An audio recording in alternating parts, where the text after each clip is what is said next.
Today, in our Getting to Know Bob Burg session, we're going to talk about mastering your emotions Mhm.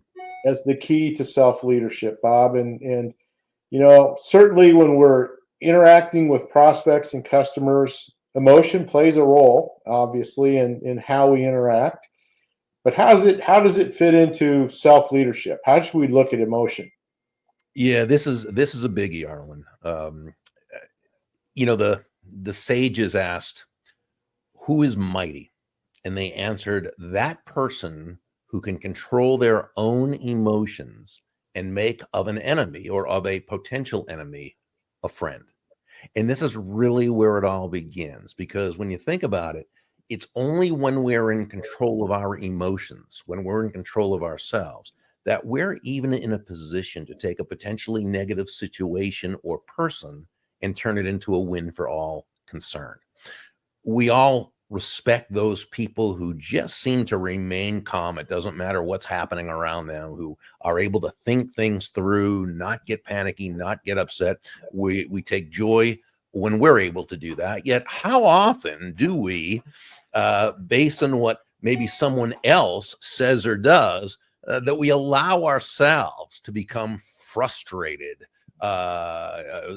victimized, angry, and we say or do that very thing that not only does it not help us attain the results we want with that person, but does just the opposite. It's totally counterproductive. And we've all done it. The question is why, if we know better? And the answer is because we're human.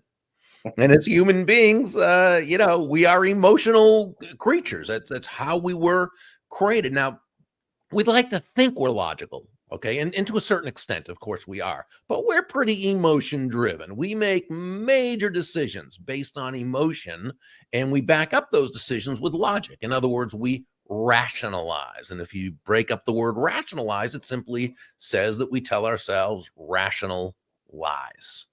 And we do that in order to justify that emotional decision we just made, or that the way we acted that we know really wasn't right, but we don't want to feel badly about it, right? So it's key to be able to master one's emotions. Now, please don't misunderstand. We're not suggesting that you deny your emotions or you stifle your emotions. Not at all. Emotions are a wonderful part of life. They bring us joy. They make life worthwhile. No, we're just saying make sure you're the master of your emotions as opposed to your emotions being the master of you. Or as my great friend, a wonderful leader, Dondi Scamacci, as she so eloquently says, by all means, take your emotions along for the ride, but make sure you are driving the car. And that's key.